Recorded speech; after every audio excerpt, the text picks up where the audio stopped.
Body used half his mana, but Mooj just sat on the tower. He's only used 1 tango. They got the range creep on the Shaker with Fissure, and the Fissure hit the SD, and they got the nuke.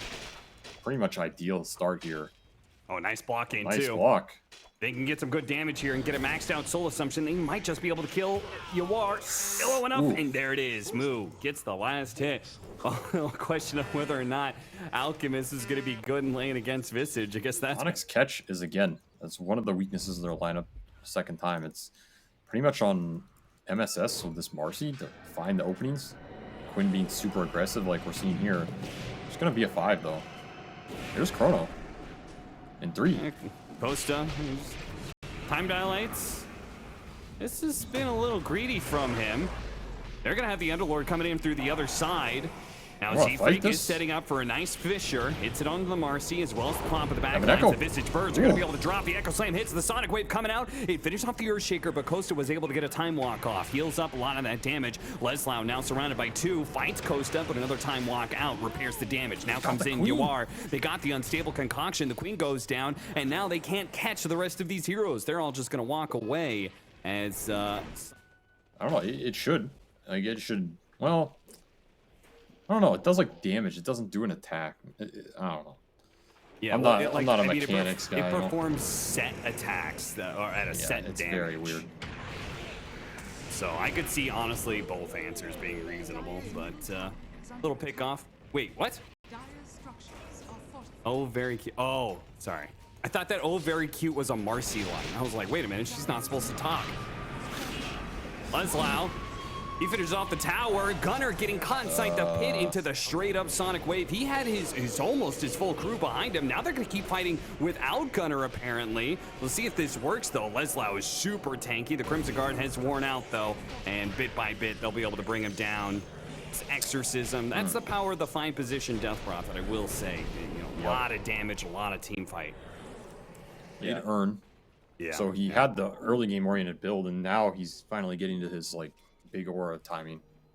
So he's gonna feel pretty strong. He is always ready to fight. Just poking away. That's silence. Setting up the Rolling Thunder. It's just a chain stun on the Marcy. Got the Queen. Actually, Blink was still on cooldown. He got him in the chain stun with your Shaker there as well. Do they have the burst? They do. They still have the Echo. Big pickup. At the same time, the Visage did die, but I feel like Nouns are going to be happy with that exchange. And Penny stuns to keep him here. So when he's this far out, like he's gonna try and go through his pit, but they've got more stuns to go. If he tries again, there's the enchant. Yeah, but they came through the gate. They came through the gate. Well, that's an option. They just get set up for a 3-man Chronosphere, though. 4-man. This is like, well, welcome to the party, fellas. Oh, no. Yoar's like, wait, do I want to be here? Do I not want to be here? All my allies are dead, but I pop my BKB. He'll at least get the kill on the Death Prophet, but now the portal's gone. So if he loses his fight, there's no way back out again. Oh, gross. Soniqs. What was that? Oh, no. I mean... That seems kind of cool in theory. I mean, somehow Leslau's the only one who lives.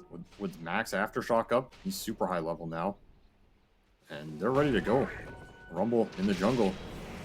Yeah, they keep on. This Earthshaker keeps on setting up great opportunities. They have the Silence to follow up. They have the Rolling Thunder that's going to go through.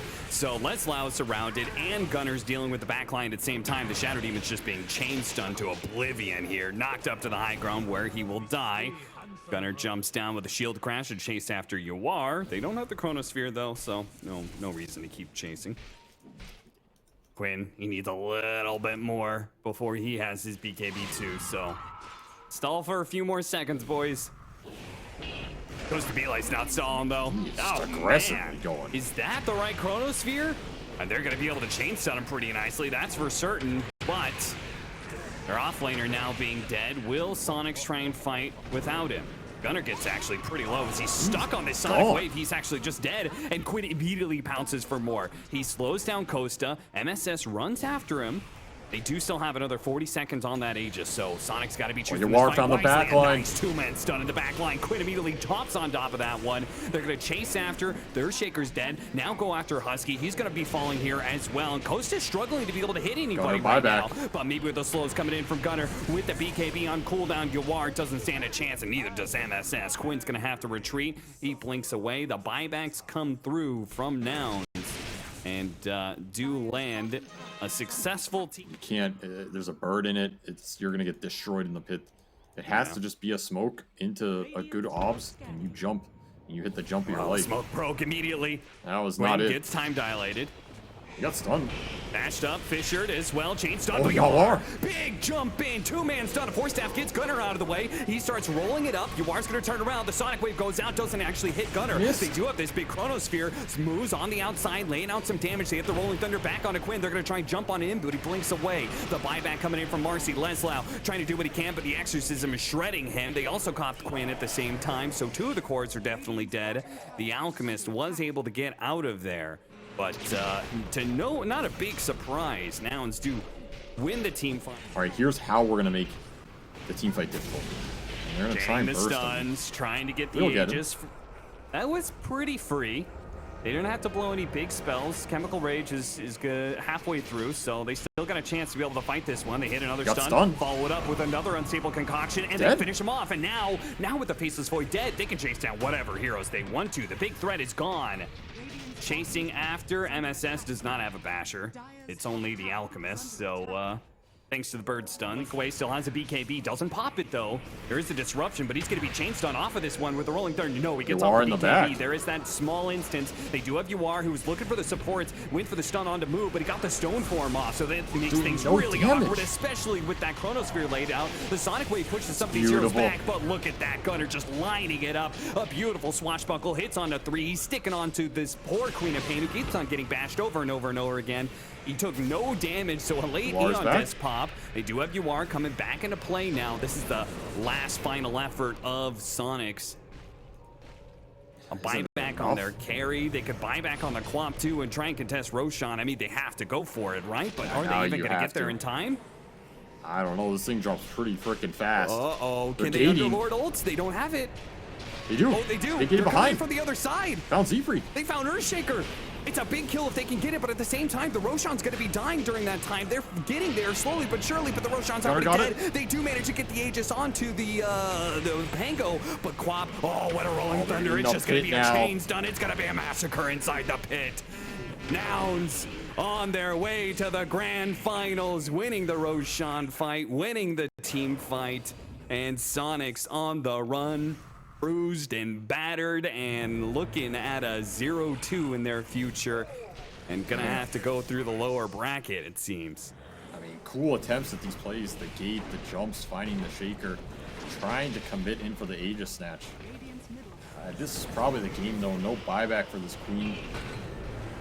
Yawar again has to find something crazy here, but he just doesn't have the damage anymore. Oh, he really doesn't. He doesn't have the BKB going on. He gets hit by a big Echo Slam. When he comes out of the disruption, he's going to go for it. The BKB goes on, but they're laying the physical damage into him. But the bash back. No, Kosabili gets off the BKB just before the unstable concoction stun, and he kills the Alchemist. That is it.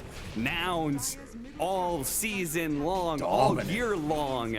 They have been playing the third or fourth fiddle in NA, but they have said, we are improving, we feel good about our trajectory, and now here, they've proved it.